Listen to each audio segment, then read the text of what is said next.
We're getting ready to move to our next state. Can the members take their seats, please?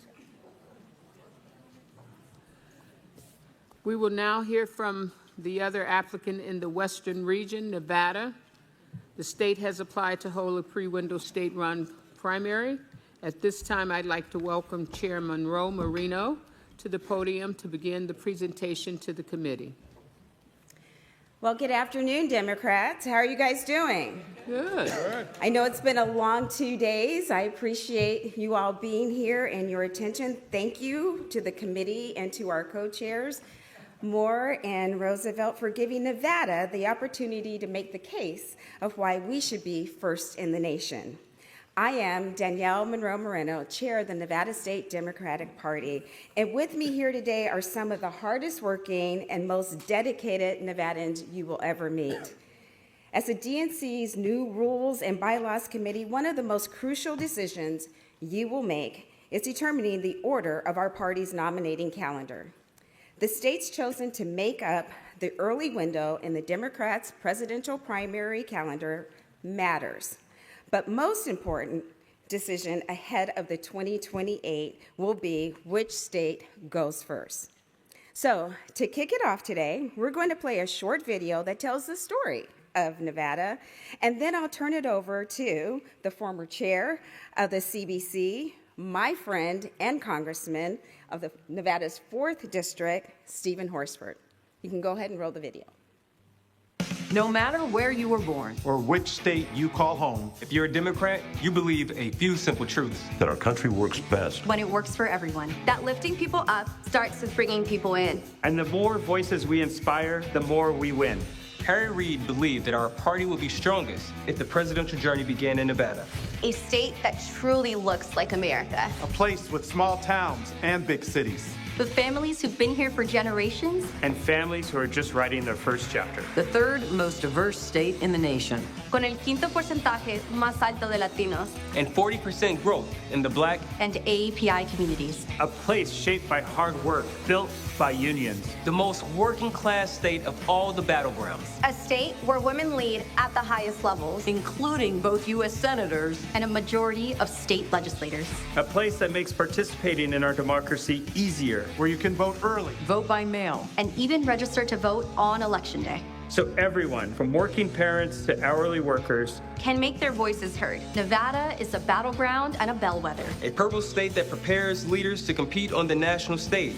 Small enough to campaign door to door. Affordable enough for new voices to be heard. And where long shots get a real shot. If you can build a winning coalition in the Silver State, you can build a winning coalition anywhere. For a party that looks like America, works like America, and loves like America. Nevada is where Democrats will turn the page on the national nightmare called Donald Trump. But that next chapter won't write itself. The pen is in your hand. Will you choose a state that reflects our nation? Where every candidate has a chance to make their case. Where voting is easy and communication is affordable. A true must-win battleground state. The simple answer is yes. If you choose Nevada. It's up to you. Nevada. Not Nevada, it's Nevada. Nevada. Thank you, Chairwoman. Good afternoon, everyone. I'm Congressman Stephen Horsford, and as the immediate past chair of the Congressional Black Caucus, it's an honor to be here before the Rules Committee. Nevada is the only state to meet all the criteria that has been set forth by the RBC. That criteria was established not as a checklist for qualifying states, but to create a calendar that helps us win in 2028. Let's start with rigor. Nevada sets up a presidential candidate with the ability to win nationally. We are diverse and we are working class. Nevada is the 3rd most diverse state in the nation. Our electorate represents the coalition that it will take to win national elections. Latino, Black, NHPI, Native American, multiracial, young and white communities all call Nevada home. We have a significant LGBTQ+ community, and we are home to thousands of military families and veterans that make up nearly 10% of our population. Of the battleground states, Nevada has the highest percentage of working class adults that make up 70% of our electorate. Nevada is a union-strong state with 15% vote share of union members and their families. We are also a state where small businesses employ over 90% of our workforce. But when we talk about our diversity, we're not talking about a checking of the box. We're really talking about what the coalition is that Democrats need to rebuild in order to win the White House. Now, we saw shifts among Latino voters towards Trump in 2024. Now, with Latinos and working class voters moving away from Trump, Nevada is the only battleground state that can truly help Democrats craft an economic affirmative message strong enough to win them back, not just in Nevada, but all across the country.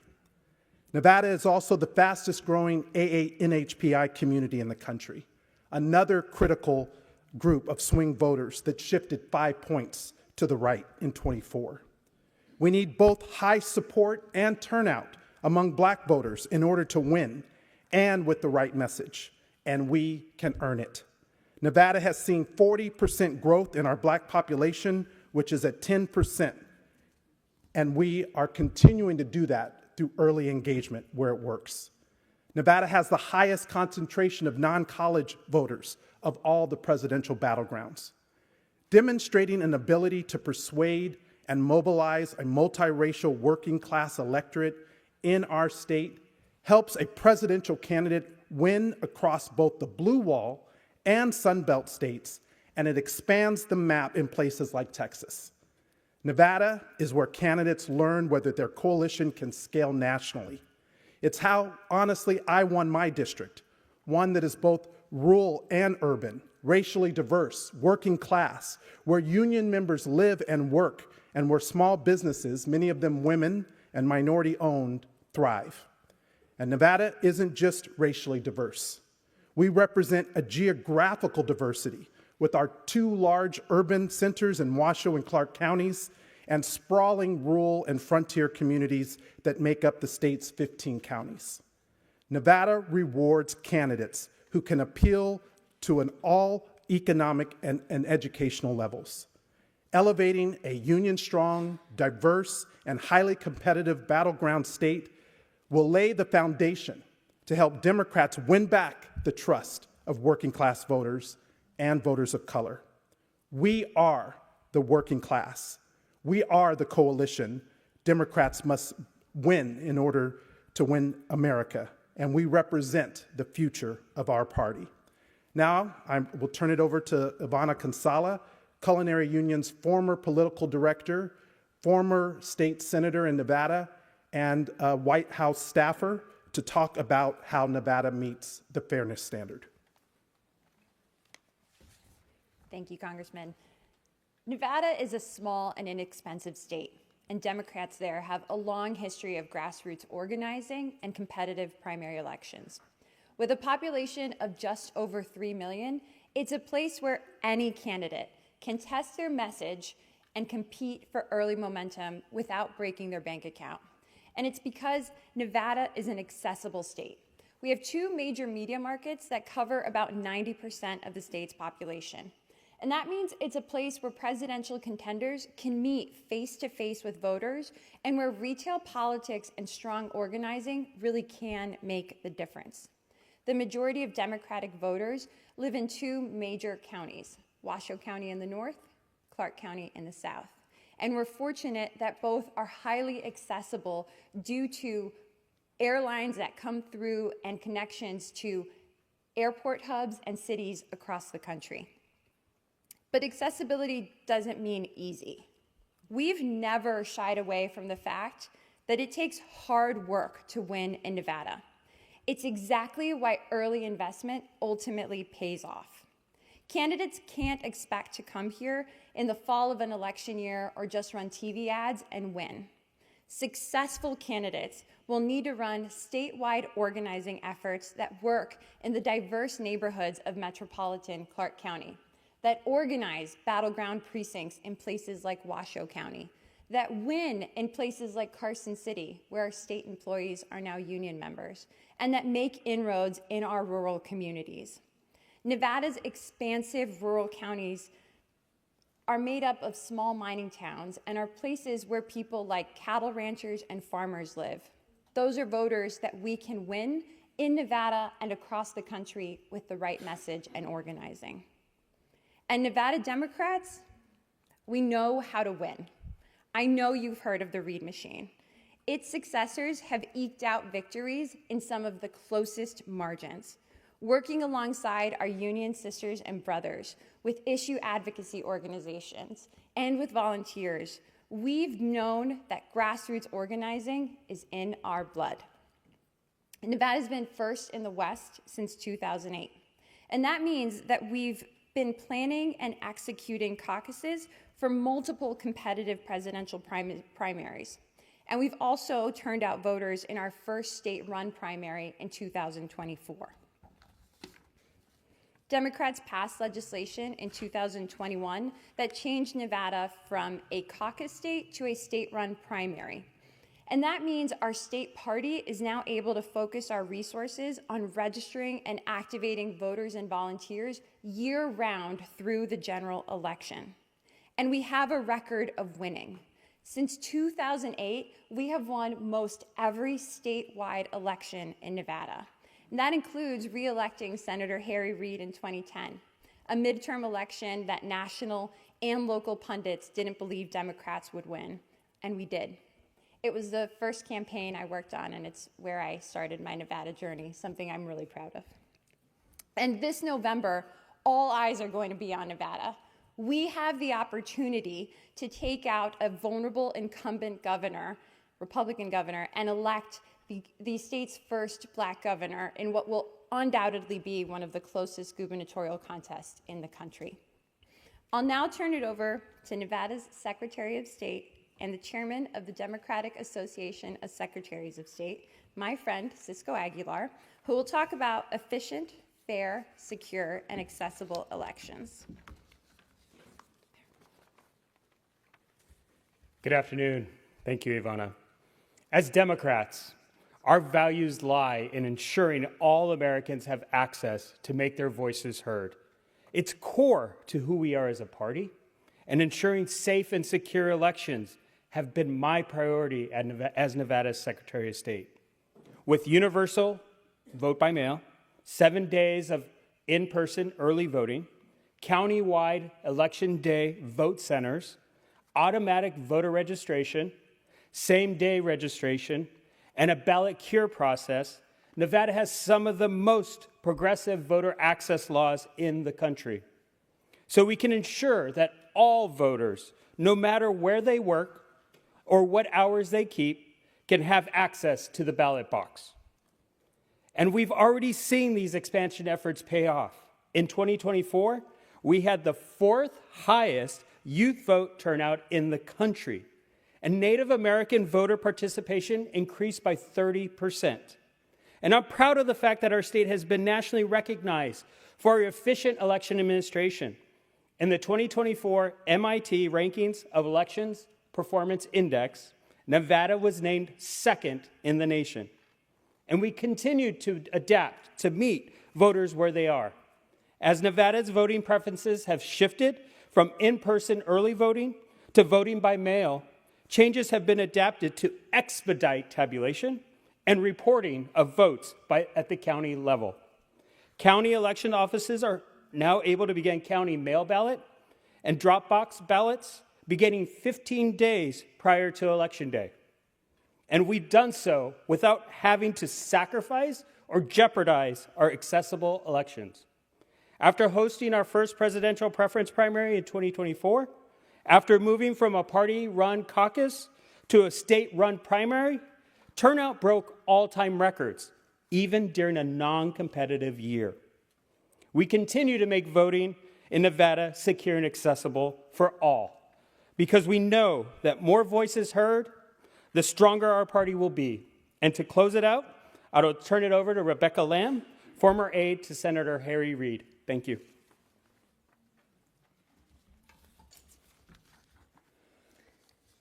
Thank you, Mr. Secretary, and hello, Democrats. Nevada not only meets all of the criteria, but it really meets the moment. Selecting Nevada as Democrats' first nominating contest is the most strategic decision for our party and for our future success.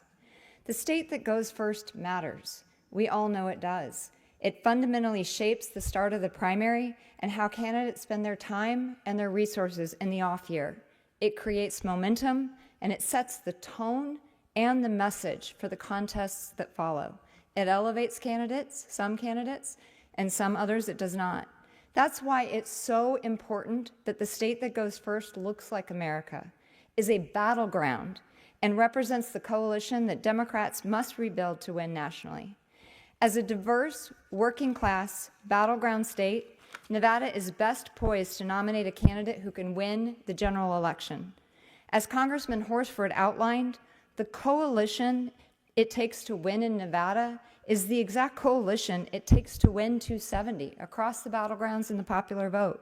Lessons here will prepare candidates for the presidential battlegrounds and for the general election.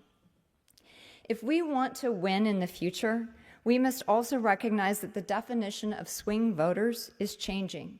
Yes, we must win over moderate and independent voters who determine outcomes of elections. That's as true in Nevada as it's true anywhere in a state that has a plurality of nonpartisan voters.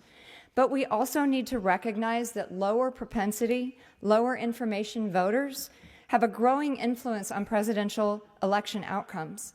Look, 15 years ago, 20 years ago, when we first came into the calendar, the more of these voters that voted, the better our chances. That's not true today. A significant portion of Donald Trump's margin of victory came from the support of voters who participated in 2024 but did not participate in 2020. And Nevada had the highest percentage of first-time voters in 2024 at 21%. They tend to be younger, diverse, and working class. These are new swing voters, and they are up for grabs.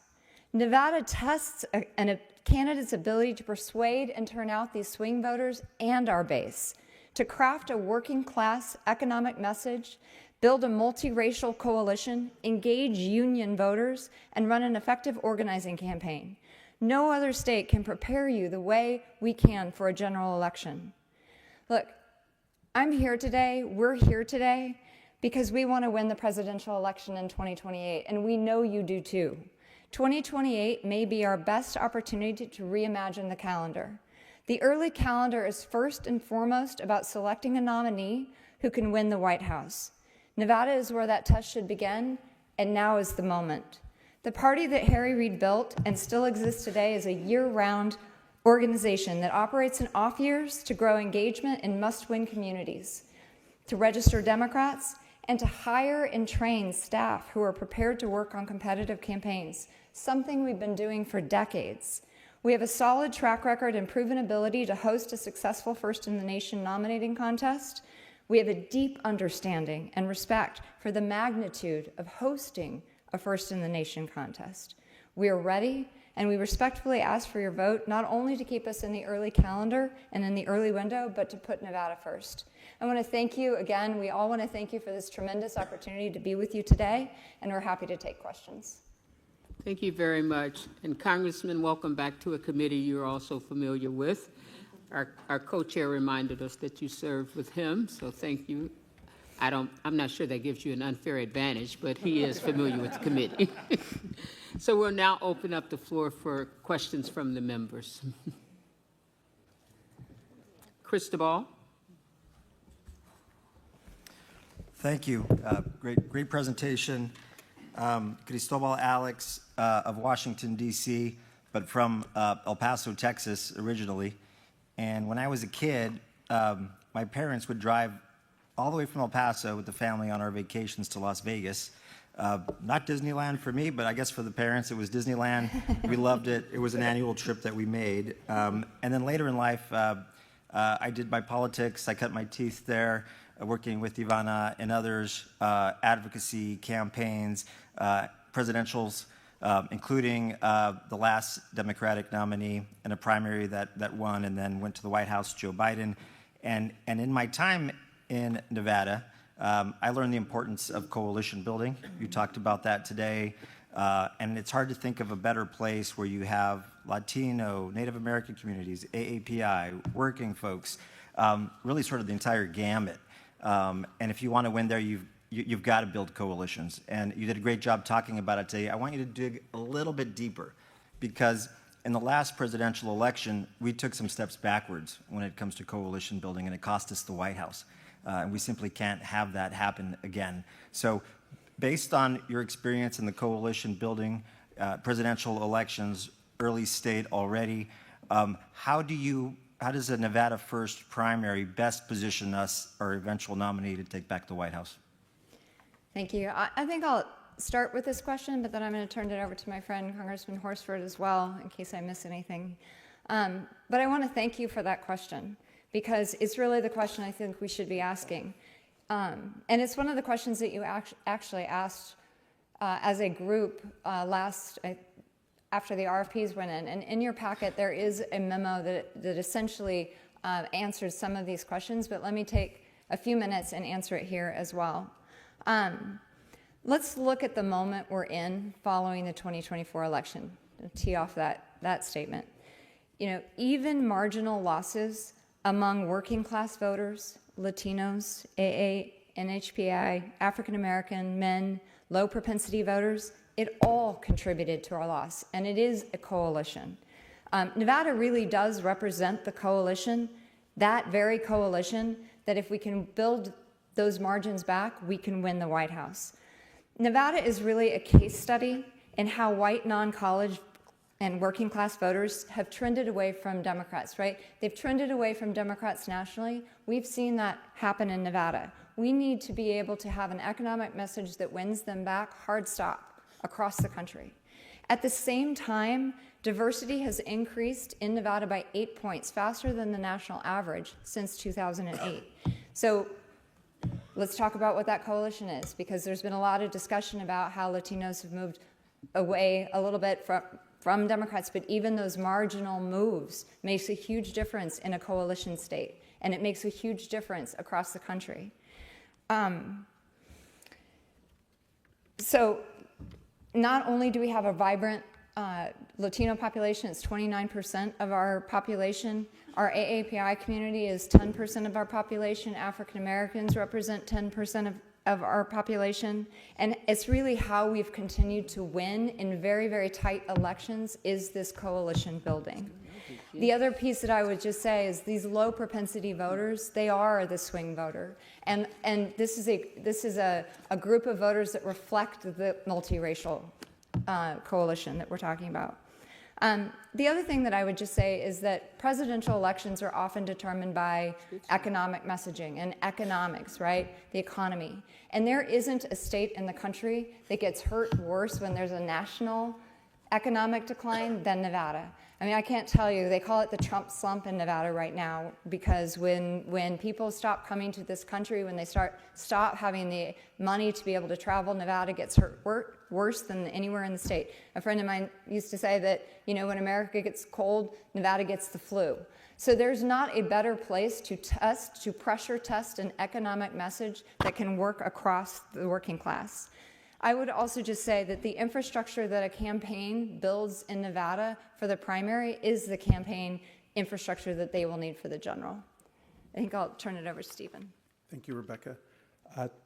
Just to add, first and foremost, I'm one of the 30 most competitive House districts in the country as a frontline member in a battleground state.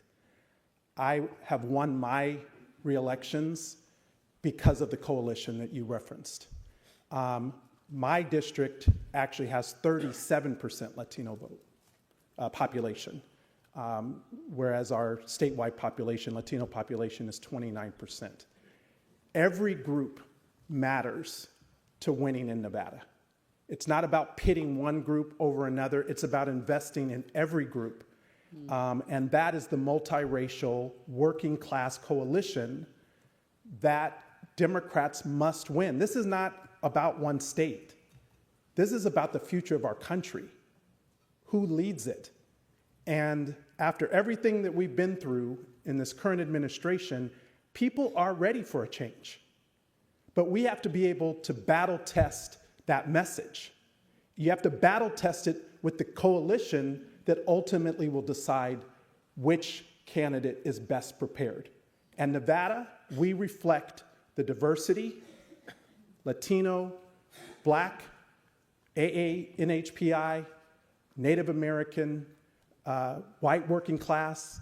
It's not about putting rural over urban, it's about moving all of those voters forward.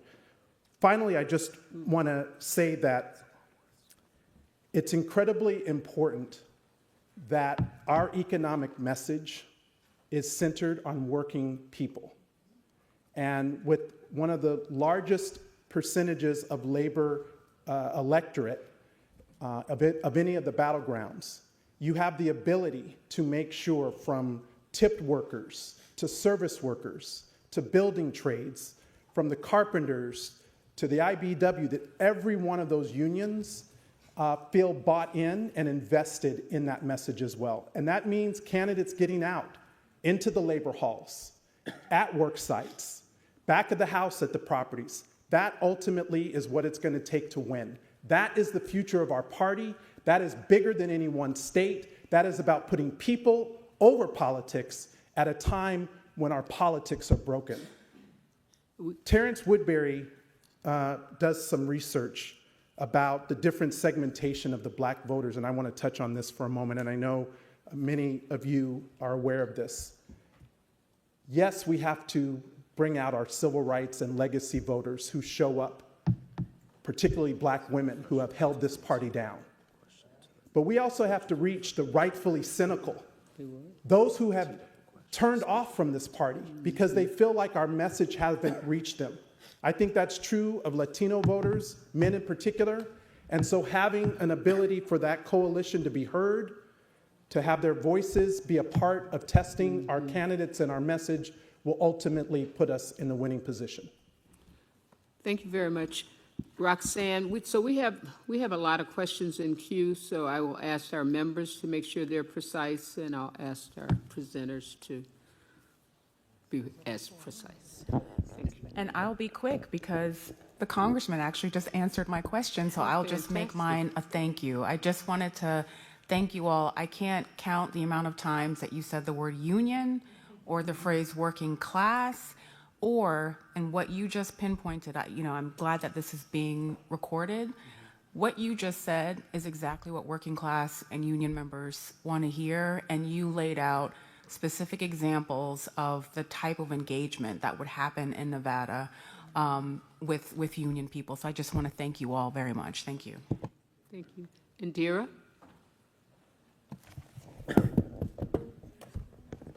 Again, thank you for a wonderful presentation, and I'm definitely very impressed with how, you guys are very grounded in your approach and how you talked about your state and your efforts. That being said, my question regarding voter registration, if Nevada were to go to be the first state, how does that contribute to increasing your voter registration? So, prior to 2024, when Nevada held the caucuses for the presidential nomination, the ability to same-day registration, Democratic voters contributed to a significant Democratic voter registration edge. In 2008, we registered 30,000 new Democrats in just 45 minutes before our caucuses began. We went on to register a total of 100,000 new Democrats in 2008 that led to a 12-point Obama win and a sweep down ballot.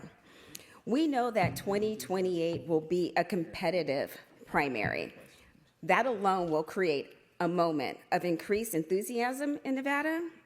And Nevada has the ability to capitalize on that moment through same-day voter registration. We're a state where a plurality of our voters don't identify with either one of the majority parties. So a viable presidential candidate will also have the opportunity, and it's an incentive, to craft a message that resonates with independent and nonpartisan voters from the earliest stages of their campaigns.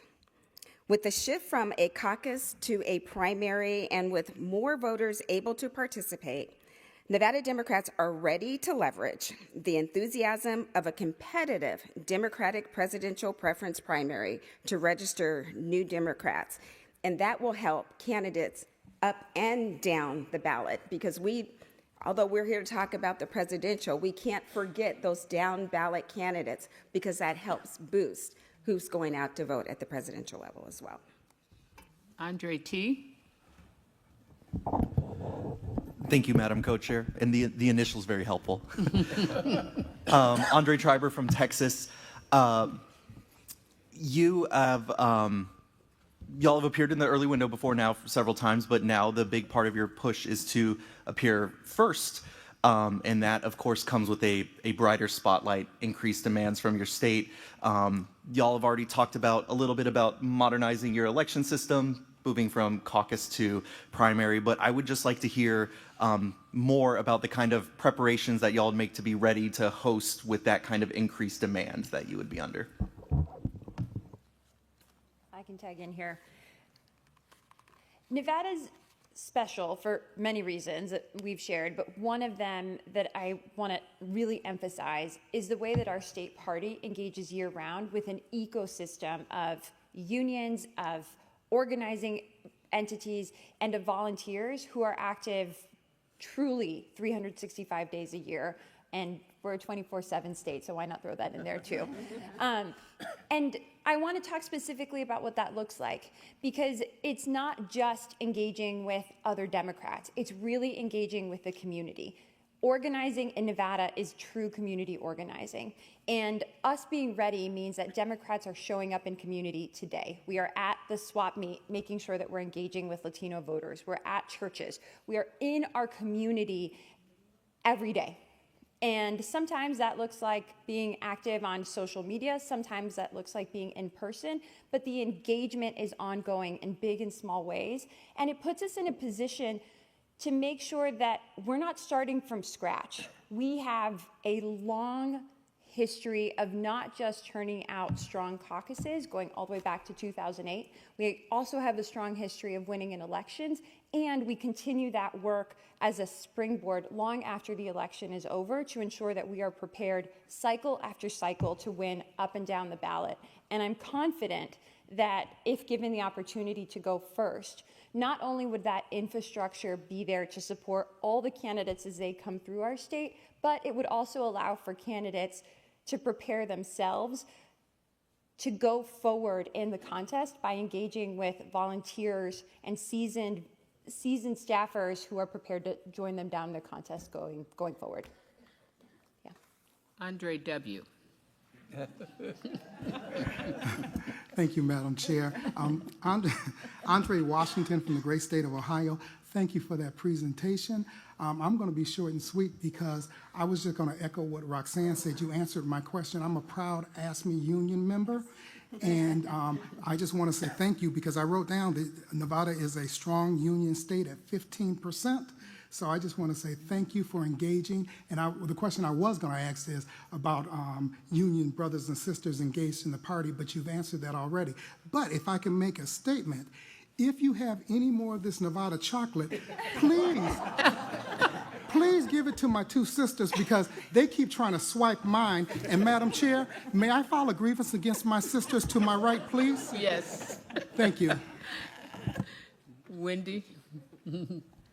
Thank you, and thank y'all for your presentation. I had a couple of quick questions. Are you saying it's all vote by mail, and then you can decide to do early vote or election day? And if it's a large amount of vote by mail, what is the timing on that? Does everything have to be in by 7 o'clock on election night, or do we have several days of waiting for mail to come back in terms of knowing who the quote-unquote winners would be on election day?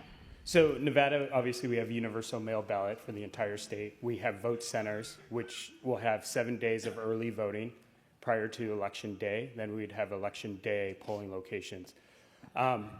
In response to the question about tabulation and information release, over the last 3 years, Nevada has invested over $30 million into its election infrastructure.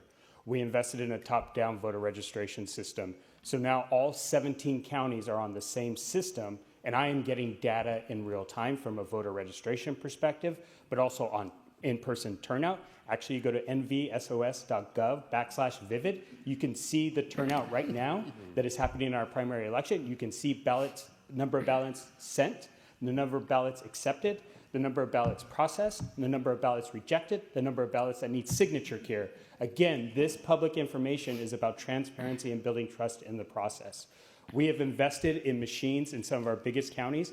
I can get really nerdy here, but Clark County just purchased its second Agilis machine to help process mail ballots quicker and faster. The fact we've gone to ballot marking devices for voter registration or for a voting experience where a voter gets an actual paper ballot in their hands has decreased the amount of time it takes us to actually tabulate in-person votes. Now going back to mail, in the 24 election, and I'm going to talk about the general, and the general is much more complicated than a presidential primary election, but I want to judge us by the fact that I want to look at the hardest election to manage and get that information to you. Less than 1.8% of mail ballots arrive after Election Day. That's about 57,000 ballots in Clark County. 95% of that 57,000 are within 24 hours, so it's in the hands and possessions.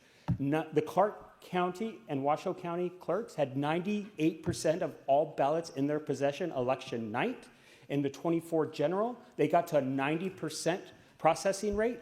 70% was the rate in 22. So the fact that we were able to close that gap, we still have a bottleneck of 98% because they weren't able to get those ballots processed because those were all mailed ballots received on election day at polling locations in a drop box. We had a single pickup at the end of the day. Those ballots sat in those boxes until somebody at the end of the day came to pick them up.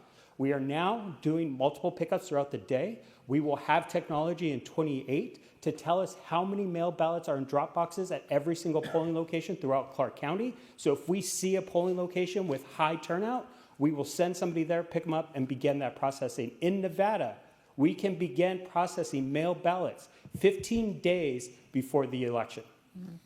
So, thank you. I could talk about this much longer. No, that was a very thorough answer. Thank you. Also, sounds like you have party registration. Same day you can change it. And then is the presidential preference primary open or closed? It's a closed primary, but it is, as you indicated, same-day registration. And with 7 days of early vote, you can walk in, you can change your registration there. You won't have obviously received a mail ballot. Only registered Democrats will get the mail ballots. When we talk about universal in a primary, that's what that means.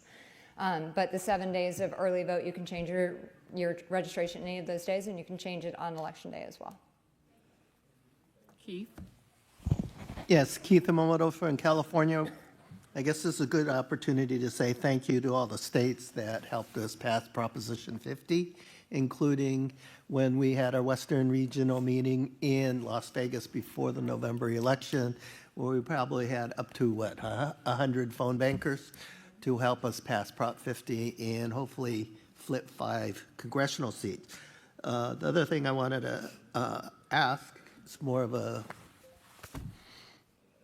quirky question, but having Reno been my home every other year for a couple days from Sacramento, California, where our labor folks do our canvassing, there was a mention to the effect of the ninth, I think it was Ninth Island. Can you address that? Yeah, Hawaii. So downtown Las Vegas is in my congressional district, the California Hotel. We're known as the Ninth Island because we have the ninth highest population of Hawaiians, Pacific Islanders who live in Las Vegas, in southern Nevada. And again, it's part of the growing segment of the AAPH community. And the fact that we have so much diversity within those communities as well. The language translation and access is also a big part of what our state has invested in so that people are receiving that information in the language that they request. So mail ballots are printed in 3 languages in Nevada. Clark County. One is English, 2 is Spanish, and 3 is Filipino. 50% of all Latinos request a Spanish ballot. And I think that speaks to what our ability is. But if anybody shows up at a polling location not speaking one of those 3 languages, we try to put interpreters in communities where there's a high population of a second language. But also, 2, we have phone systems available to those voters to be able to get what they need in their native language. Thank you. Donna?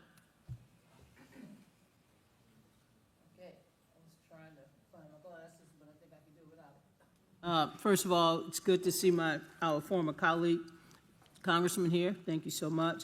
Unfortunately, I don't have a lot of time, and I can't talk about how much I miss and love Harry Reid. He was truly one of the greatest, and we thank him always for his help in passing the Affordable Care Act. Mr. Secretary of State, you've been sued by the Justice Department, I understand, because you're not giving up your unredacted voter rolls. What's the status of that case? Secondly, and anyone can answer this question, Nevada, you all have come under several cyber attacks recently, statewide, including MGM. I'm not telling y'all about my history of gambling. And the University of Nevada, Clark County. So what lessons would you give us on how you're improving your cyber infrastructure prior to this election? And lastly, any updates or lessons you can give other secretaries of states on improving their overall voter system to restore confidence and trust in our systems? Thank you. Thank you. And this is a great question. Yes, Nevada suffered one of the most significant cyber attacks of a state government in August. However, we had been focused in the Secretary of State with our modernization, innovation, and transparency efforts to build one of the most secure systems in the entire country. Bringing all 17 counties onto one system was critical for that cybersecurity perspective. When that cyber attack hit, the Secretary of State's office could have run the election without the voter knowing there was an interruption because our systems were air-gapped, they were secured. We have vendors that are some of the most significant vendors in the country. We know Nevada is a battleground state. We know foreign adversaries want to know what's happening in Nevada because what is happening in Nevada is going to happen in the rest of the country. So I have to make sure those systems are secure, they are protected. And one thing Harry Reid and my former employer, Andre Agassi, always said is, if you want to get something done, you have to do it yourself. And knowing that cybersecurity was critical to the trust of the overall process, we had to build our own cybersecurity. Yes, we continue to work with CISA, but thankfully we started prior to this administration because if we had waited, we had been in significant jeopardy with that cyber attack had we not done what we did prior to what we did. Going back to the personal data and personal information of voters, I immediately said, no way are we going to hand this information over. The DOJ sent us that demand letter. We said, no, thank you. Here's the public file. We are not going to give you voter information as it relates to any voter. And it was really interesting. Right after that occurred, I had an opportunity to speak to a Republican group in Carson City. And I said, this is not a political issue. This is about the security of voter information. This is about your personal security of electronic information. And after that, they stood up and clapped, which made me realize this is not a partisan issue. This is a personal issue that people want to know the person who is in charge of their information is going to protect them. They can sue me all day long. 3 states that have decisions already come down have been in favor of the state who has protected that information. I assume Nevada will be in the same position as that case goes to a hearing. Yes, we've been sued significantly a lot. As chair of the Democratic Association of Secretaries of State, it's my job to make sure other secretaries are ready to go. They are on top of these issues. We are coordinating to make sure that we are responding in a way that is pragmatic, but is building confidence to ensure that we continue to get voters to participate in the processes. It's a multi-pronged approach. One is making sure we have legal ready to go. We have more lawyers on the team now than I think major law firms, but that's okay. We have to have a communications process. That communication process is tested to communicate directly to the average voter. We as secretaries cannot communicate in legalese. We have to communicate in practical information. Then it's actually the ground game. What are we doing on the ground to make sure voters know that they are safe and protected? Thank you. Frank? Frank Leone, D.C. A couple of procedural questions. First, to follow up on Wendy's point, I mean, I'm appreciate you guys' effort to make voting easy and mail-in ballots, but especially for the first state in the process, it's important to have timely results. And am I correct that in 2024 it actually took about 4 days for the Associated Press to declare Donald Trump as the winner of the Nevada election? And what are the steps that you're taking? Will that speed up that process so voters have answers sooner? And secondly, you currently have a primary day scheduled for February 1, 2028. Are there any plans to change that date?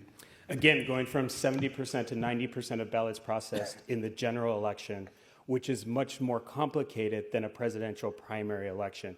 I am confident, based on the changes we are making now, the investments we've made in the overall system, the investments we've made in technology, and the remodernization of election centers at the county level, both especially in Washoe and Clark.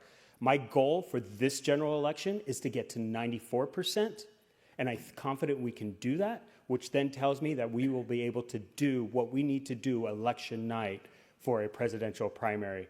The Associated Press may have been one of the latest media outlets to call the election, but election night, there were some major media outlets who did actually call the race as soon as I released the results at about 11 p.m. on the general election evening. So, thank you. David? I'm sorry, I had a second question about... Yeah, there's a second question. Thank you. Yeah. Thank you. I apologize. Yes, no problem. Let me, our statute already sets us up for success in a first in the nation contest. We are, by statute, we have a February 1st. It's actually the first Tuesday in February, and in 2028, that is February 1st. We fully anticipate having a trifecta back this cycle when we elect Aaron Ford as the next governor. So we will have the ability to change that if we need to. Short of that, we do have ongoing communication and relationships with the Republican Party, and we can make adjustments. We believe we can make those adjustments. Thank you. David? Thank you. David McDonald, Washington. Yesterday, Iowa put up a map visually that showed where the early states were in the last cycle, and it kind of brought home something for me. I want to find out if it's a real effect, but it kind of looks like from the map, we start the early campaign up in the cold northeast someplace, and then we take an interruption and we go for a short period to the west, and then we all pack up and we go back east, and it's kind of a zigzag thing, and I'm wondering if that causes any real disruption in the logistics of the campaigns for those of you in the early states and in the flow of the narrative that is coming out, as opposed to what you're asking for, which is starting in the West, focusing on the West and the coalition, and then moving into the rest and broader areas of the country. If there's an effect, there may not be. It may just be an optical illusion, but it did catch my eye. Last cycle, all of the early states outside of Nevada were in the Eastern time zone. And presidential elections are obviously not won in one region of the country. It's why the RBC 20 years ago made a bold decision to add Nevada and South Carolina to make sure that candidates were campaigning all across the country. It is one of the arguments, it is one of the reasons that I do think Nevada First makes a lot of sense. Because not only do we have the coalition that is required to win the White House, but it does matter who goes first. It does matter in terms of the time spent, the momentum, the message, all of those components, and starting in the West and moving east does make a lot of sense logically. And you know, I think you'd have to ask the presidential candidates about the distance and the difficulty. You know, the reality here is that we can't have a candidate for the East Coast. It's not what candidates are running for as president of the East Coast. They're running for president of the U.S. So. I do think that having Nevada First does allow for a smoother transition for those candidates instead of zigzagging across the country. And I think it's really important that we continue to have that regional representation.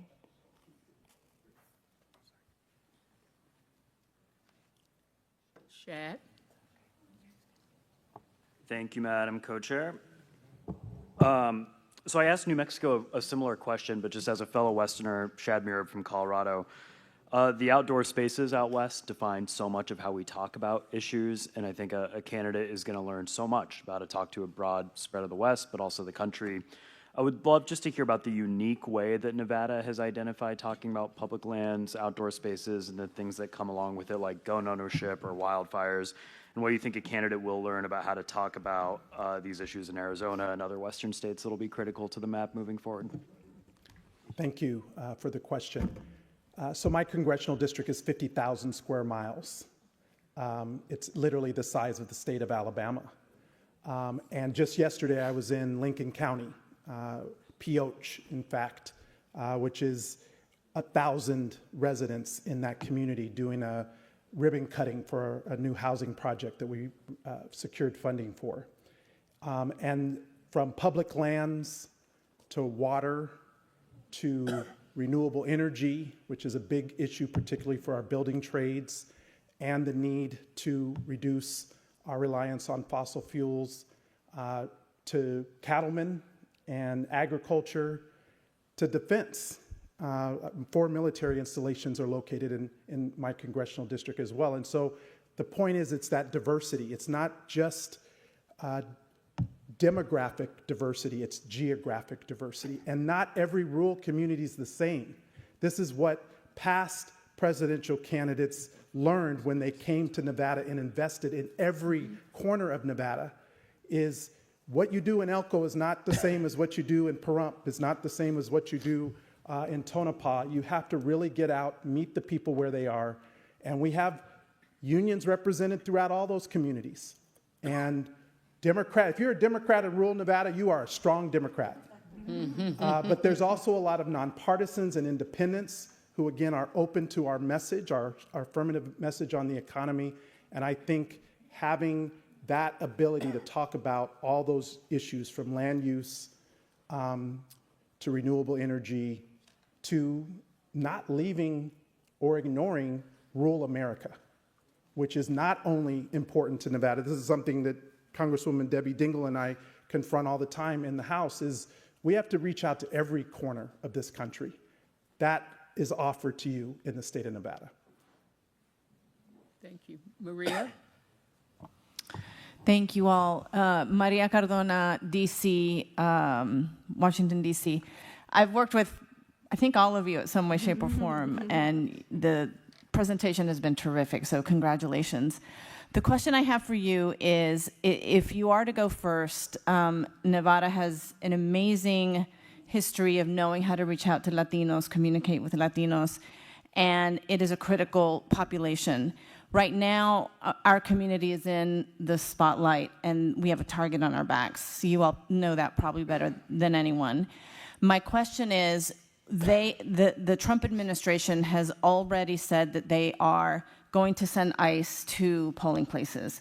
That's highly illegal, as we all know. They don't care about that. There has been a lot of misinformation and disinformation out in the communities already, and a lot of Latinos have already said that they are very fearful of even coming out to vote because of what they might do to them, their families, et cetera.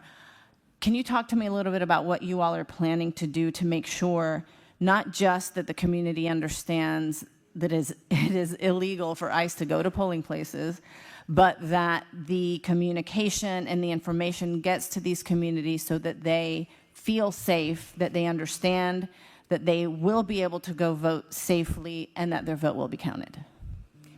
I can't tell you how much I appreciate this question, because it's one of the things that we are already learning. Obviously, it's something that's happening nationally. But even in the Latino focus groups that we've been in Nevada, this continues to be a question. And it's interesting because, in a state like Nevada, we haven't had the ICE, I don't want to call it, but the ICE raids, the sort of that level of fear, but it doesn't mean that the community itself isn't fearful. Because what's happening for us is that because Joe Lombardo is working with the administration, what happens is folks get swept up into jails and into centers, and then they're deported from there. And so there is a level of fear, and we are concerned, obviously, about ICE agents coming. I will just say, and I'm going to brag on my friends in public office here, Aaron Ford, as our Attorney General, and Cisco, as our Secretary of State, have been very aggressive in fighting the Trump administration at every step of the way when they start to interfere with elections and on everything else, frankly. I mean, Aaron Ford has been fighting this Trump administration in and out every issue, it feels, because Nevada has been under attack. So I do think it is something that we are highly cognizant of. We work very, very closely with groups on the ground, both groups that are coming in, like Somos Votantes, and we're working very closely with the groups that are already on the ground on voter education campaigns to make sure that we are doing, first of all, everything administratively that we can do to keep them out of polling locations and not there, but then also making sure that Latino voters know all of the ways that they can vote, including voting by mail, right? Including taking your mail ballot and dropping it into a drop box. So you can rest assured that this is something that we're highly focused on and will continue to be. Can I just add one other thing to that? With the state party, we got involved in this early, right? It's not just our Latino community in Nevada, it's also our African immigrant community in Nevada that's afraid. So what we've been doing is definitely going where people are, not asking them to come to us. So we're going to barbershops, to beauty shops. We're in people's living rooms, having house parties, having conversations with those community organizations about, combating that misinformation with the right information and letting people know that they're not in this alone, that they have us as their elected officials and the state party with them. But we're also hosting, get out to vote events. So if you're afraid to go and cast your ballot by yourself, we will go with you. What I've been doing with the congressman for the last few years is we'll do a get out to vote party and we all go together. So if they're going to take one of us, they're going to take all of us. So. Steph, I think this is our last question. Ooh. Hi, Steph Campagna-Wheaton from New Jersey. Thank you for your presentation. I do want to give a quick shout out to the young woman that was featured in your video. That is Maria Nieto Orta. She is the secretary of the Young Democrats of America. I have the honor of serving with her. She is the first ever DACA recipient to serve on the national organization. So shout out, Maria. But as made famous on Twitter, if I may ask, what is the average rent for a one-bedroom in, I said, Reno and Jackpot, Nevada? So the average rent for a one-bedroom in Reno is approximately $1,500. In Las Vegas, it's around about $1,288. But in Jackpot, you can actually rent a one-bedroom for about $400.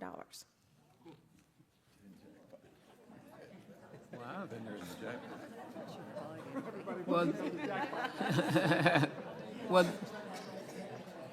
Well, that went over well. So this concludes our presentation for Nevada. Thank you so much. Thank you, Congressman. Thank you, Secretary of State. Thank you all for presenting.